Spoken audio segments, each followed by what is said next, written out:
In दिनों कलमनुरी तहसील के सरकारी अनाज दुकानदार अनेक समस्याओं से जूझ रहे हैं। सरकार की ओर से दिया जाने वाला कमीशन बीते 11 महीनों से राशन दुकानदारों को न मिलने के कारण राशन दुकानदारों के सामने बड़ा आर्थिक संकट निर्माण हो गया है। कलमनुरी तहसील में कुल 172 राशन दुकानदार हैं।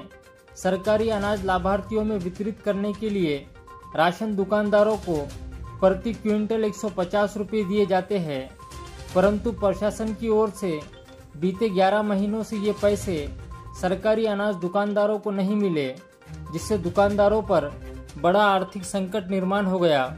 ऐसे में राशन दुकानदार तुरंत रुका हुआ कमीशन देने की मांग कर रहे हैं, तो वहीं दुकानदारों को देरी से अनाज मिलने व ई-पॉस मशीन में डाटा उपलब्ध न होने के कारण राशन दुकानदारों को लाभार्थियों को अनाज देने में कई तरह की कठिनाइयों का सामना करना पड़ता है।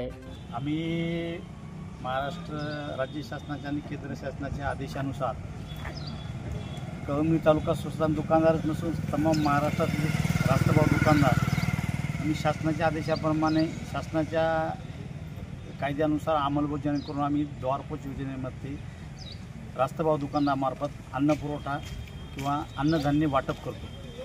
तरी मागील काळामध्ये मोफत धान्य असल्यामुळे आम्हाला कमिशन रुपये जे 150 रुपये शासन कमिशन रुपये आम्हाला 150 रुपये क्विंटल जे शासन देते, तर आतापर्यंत 11 महिन्यापासून आम्हाला त्या कमिशनचा एकही रुपया शासनाकडून उपलब्ध झाला नाही।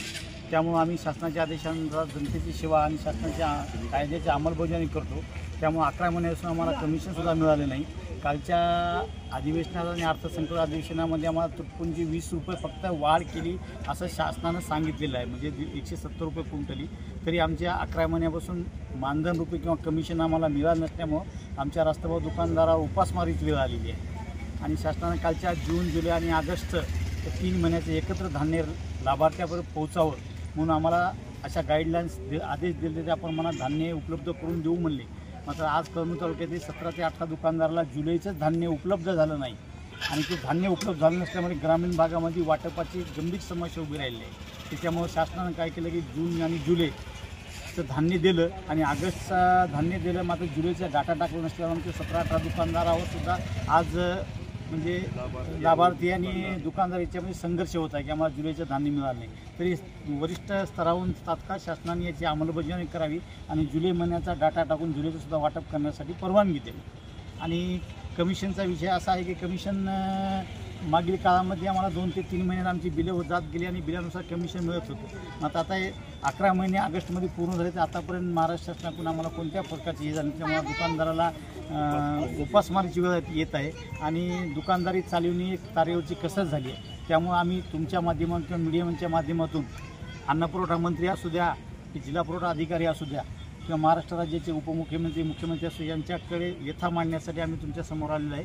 आणि आमची हीच मागणी तुमच्या मीडियाच्या माध्यमातून त्या जनतेची जी मागणी आहे किंवा आमच्या दुकानदाराची जी मागणी आहे ती तुमच्या माध्यमातून शासन दरबारी किंवा मंत्रीस्तरावर तात्काळ जावी आणि त्याच्या तुमच्या रूपानं आम्हाला न्याय भेटा ही आमच्याकडून किंवा तुमच्याकडून अपेक्षा आहे। एवढं बोल।